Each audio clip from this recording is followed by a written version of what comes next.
sana. Nah jadi ceritanya pulang ke Trenggalek itu cuma ngurusi panci.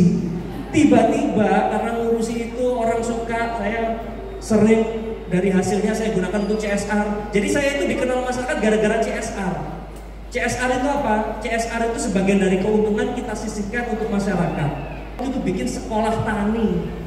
Kenapa kok bikin sekolah tani?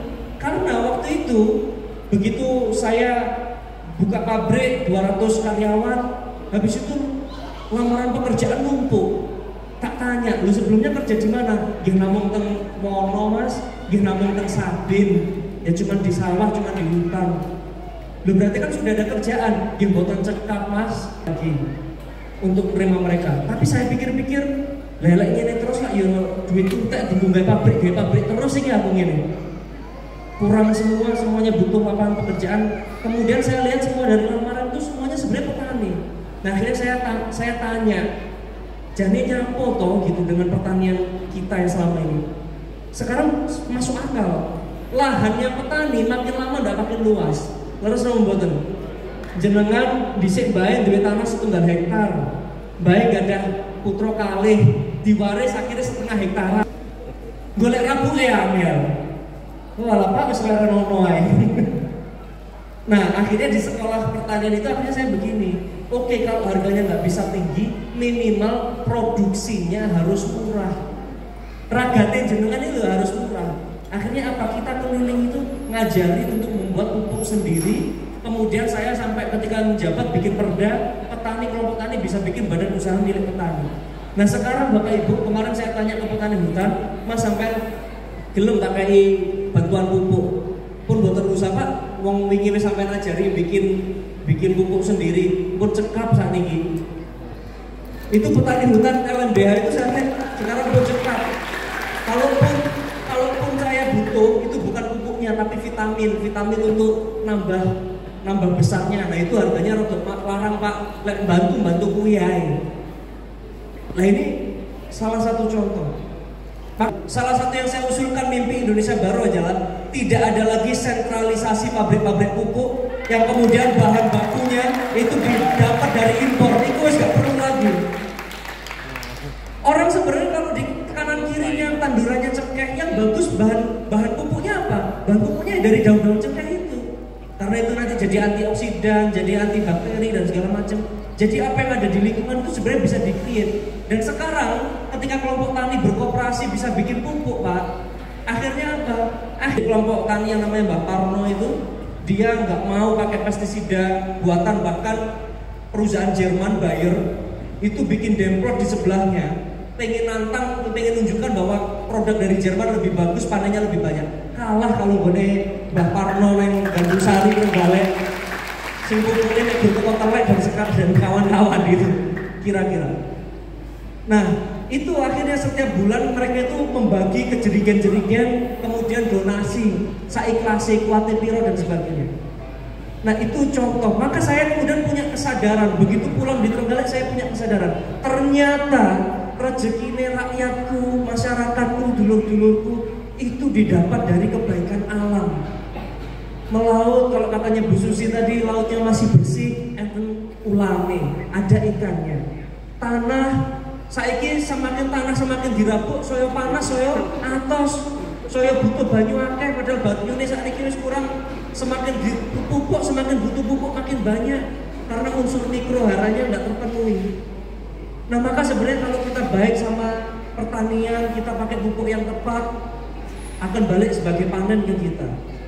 Kalau kita di hutannya tesik ketol, tasik banyak tumbuh-tumbuhannya, masih banyak biodiversitasnya, kita bisa cari apa aja di sana di dalam hutan. Maka kemudian sekarang saya dalam rangka menyusun RBJPD, rencana pembangunan jangka panjang daerah, saya menulis satu visi yang mungkin kayak dakik-dakik gitu. Jadi Bu, saya 2045 Bu Susi, Pak Busro, Pak Bupati, saya tulis itu 2045 visi Trenggalek adalah menjadi net zero carbon city by 2045. Dan sekarang saya sedang melakukan pengukuran carbon stock. Jadi kita ukur itu di hutan, kita sebenarnya bisa mengcapture karbon berapa kilo atau metrik ton. Kemudian itu mangrove yang saya punya di pesisir yang luasnya sekitar 600 hektar itu bisa sampai berapa. Kemudian yang sekarang saya transplantasi terumbu karang, karena semakin panas bumi Bapak Ibu di perairan dangkal itu, kalau saya tidak salah ya Bu Susi, itu kalau semakin panas karang-karang kita semakin bleaching. Kalau karang-karangnya bleaching, kepanasan dan putih-putih kan tadi loh Pak, karang-karang mati putih-putih, itu ya iwak-iwak di situ nggak kerasan, nggak ada makanan, nggak ada tempat dan sebagainya. Dan sekarang ini kita mulai tanam, nanti semuanya dihitung berapa, terus kemudian aktivitas rumah tangga berapa. Nah karena sekarang kita sudah punya tujuan kayak begitu, itu mengunci kegiatan-kegiatan ekstraktif yang ada di Kabupaten Trenggalek. Salah satunya apa ya, tambang emas itu tadi. Sektor tambang, Bapak Ibu sekalian, itu tidak menciptakan lapangan pekerjaan sama sekali. Yang ada menciptakan kerusakan. Saya mati-matian menolak itu, meskipun ya saya cerita ke Pak Busro, saya itu kalau diundang kementerian saya mintanya Senin sama Kamis. Soalnya kalau disuguhi minum saya bilang saya puasa. Dan moro-moro terus diracun ngono piye? Iki bupatine angel iki. Lah kayak izin lingkungan naik gak gelem gitu. Nah, sekarang meskipun mereka dapat konsesi sampai dengan tahun 2030, hampir sampai tahun 2030, tapi mereka nggak bisa aktivitas karena sudah kita tahan 3 tahun tidak melakukan operasi. Nah, syaratnya kalau sudah 3 tahun mereka harus mengurus AMDAL, analisis mengenai dampak lingkungan. Itu syaratnya aja izin lingkungan dari bupati. Terus ngerti bupati ini angel, mereka juga nggak goblok Bapak Ibu. Itu perusahaan Australia sekarang ngurus izin tambang emas sebagai apa? Sebagai UMKM. Bayangkan, karena di Undang-Undang Omnibus Law itu kemudian ada perizinan berbasis resiko. Kalau UMKM itu bisa self declare di OSS-nya, itu bisa self declare untuk izin lingkungannya. Jadi dia nggak perlu bikin izin. Jadi sekarang dia masuknya begitu. Nah akhirnya yang bisa saya lakukan apa? Ya masa aksi sekarang. Kalau sampai itu menurunkan alat berat sampai di situ, Mbak Isoro terus harapnya apa? Mungkin ketok-ketoknya saya enak dihormati orang, tapi besok pertanggungjawabannya bagaimana? Maka saya sangat bersyukur Trenggalek itu dianggap daerah yang masih terbelakang, gak ada investor yang mau masuk. Saya bersyukur.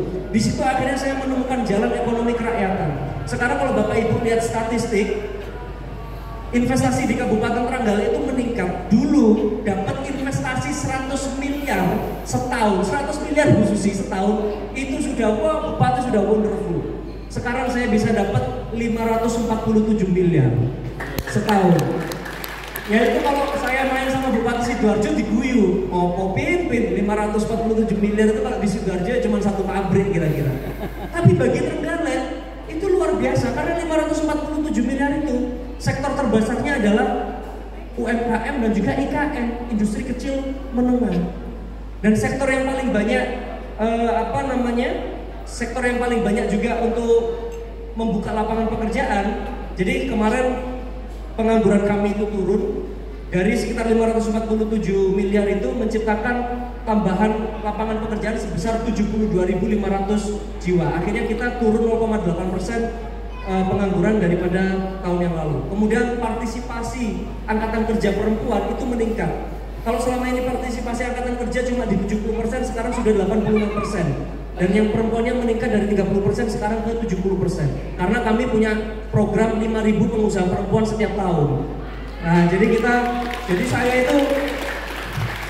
kalau yang muda-muda, yang latih ibu ketua tim penggerak PKK, istri saya. Lah begitu giliran yang sudah tua-tua, ex-TKI, sing wis ora payu meneh lek budal luar negeri lah, itu saya disuruh datang sambutan gitu. Jadi katanya Bu Bupati biar aman gitu ya.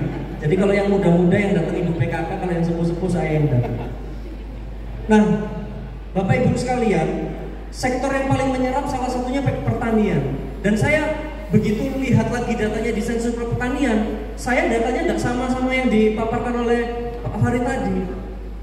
Ini bisa tanya ke BPS, di Trenggalek sektor pertanian, tambahan lapangan pekerjaannya atau pertambahan sektor pertanian, tenaga kerja di sektor pertanian itu 18.750 orang. Jadi dari 72.000 tadi, itu 18.000-nya di sektor pertanian.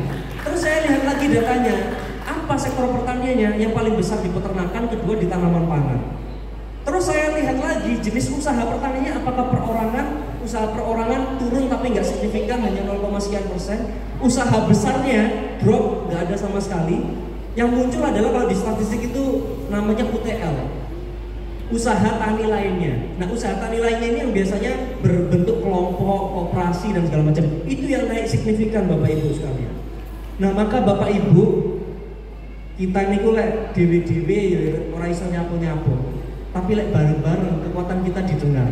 Kados contoh jenengan usul dhewean kadang-kadang ya ora dianggap, tapi mau lek demo ngono kan ya akhirnya gelem gak gelem bupatine nemoni, kepala dinasnya malah bingung gitu. Nah, maka apa yang digagas oleh beliau sebenarnya nanti arahnya adalah bagaimana kita mengumpulkan kekuatan ekonomi rakyat ini jadi satu kekuatan besar. Nah, kalau di sektor pariwisata, saya Bu Susi pasti masih ingat waktu makan durian di pinggir sungai, betul ya Bu ya? Sungainya bersih nggak waktu itu Bu? Bersih. Tapi Ibu nggak tahu 3 tahun yang lalu itu isinya popok, isinya botol botol minuman dan segala macam. Nah, saya di Kabupaten Trenggalek punya program namanya Adipura Desa. Adipura Desa itu adalah nyemangati desa-desa bahwa sampean kan selama ini kalau disuruh resep, Pak bersih lingkungan ini apa enek oyone, apa enek duite gitu. Tiwas kesel kerja bakti, ya panggah kere. Maka saya rubah mindsetnya. Kita adakan yang namanya transfer anggaran berbasis ekologi. Jadi desa itu kalau mau bersih-bersih desanya, sungai diresihi, sumber mata airnya dijaga, kemudian tanaman hijaunya semakin dikayakan, diperbanyak, pengolahan sampahnya dilakukan dan lain sebagainya. Itu kita kasih hadiah Bapak Ibu sekalian. Hadiah terbesar mulai dari 400 juta sampai dengan 100 juta. Jadi itu lomba di Kabupaten Trenggalek yang hadiahnya paling besar itu Adipura Desa itu. Dan alhamdulillahnya karena lomba Adipura Desa itu sekarang ada satu desa di Kabupaten Trenggalek kemarin mewakili provinsi mendapatkan kategori Proklim Lestari. Itu kategori desa pro iklim tertinggi se-Indonesia. Dan karena itu juga akhirnya Bupati Trenggalek kemarin dapat penghargaan dari Pak Presiden Satya Lencana Wirakarya, itu tanda jasa kehormatan salah satu yang tertinggi di Republik ini. Mek perkara resik-resik Pak gitu. Asline ya kerjane pasukan kuning itu loh.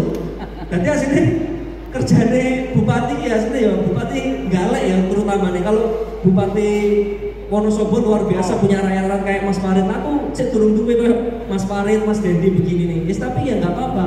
Kita bareng-bareng kita buka kesadaran bareng-bareng. Jika barang-barang yang sini ya penuh tantangan dan sebagainya, tapi juga jenengan juga harus banyak bersyukur. Kondisi di Wonosobo nggak separah tadi yang ada di beberapa tempat yang lain. Maka saya selalu mengatakan bersyukurlah kalau di Indonesia ini masih banyak kurangnya. Karena lek kurang apik berarti masih ada ruang bagi kita untuk melakukan perbaikan. Kalau kita selanjutnya, jadi tetap semangat warga Wonosobo. Juga ini juga pesan kepada warga Trenggalek, bupatine ayo diterima nang Wonosobo, masa wong Trenggalek gak dolen gerak karo bupatine. Nah, kira-kira begitu. Jadi kita jaga bersama-sama masa depan Indonesia yang baru adalah tidak sedikit-sedikit ekstraktif, tidak sedikit-sedikit eksploitatif, bahwa sumber daya alam itu tidak harus dirusak untuk kemudian mendapatkan kemakmuran, tetapi cukup dilakukan monetisasi. Apalagi sekarang habis ini ada perdagangan karbon dan lain sebagainya.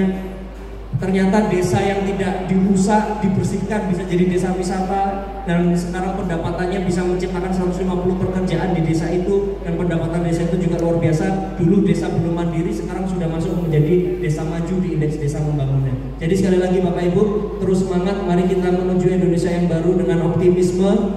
Bapak Ibu sekalian, dijaga lingkungannya. Kalau lingkungan kita jaga, lingkungannya baik, kalau kita cinta sama yang di bumi, nanti yang di langit akan menurunkan rezekinya buat kita semua. Terima kasih, sukses untuk Bapak Ibu. Pulang dengannya rezeki ini lancar, berkah, selamat dunia akhirat. Amin. Saya akhiri. Wassalamualaikum warahmatullahi wabarakatuh.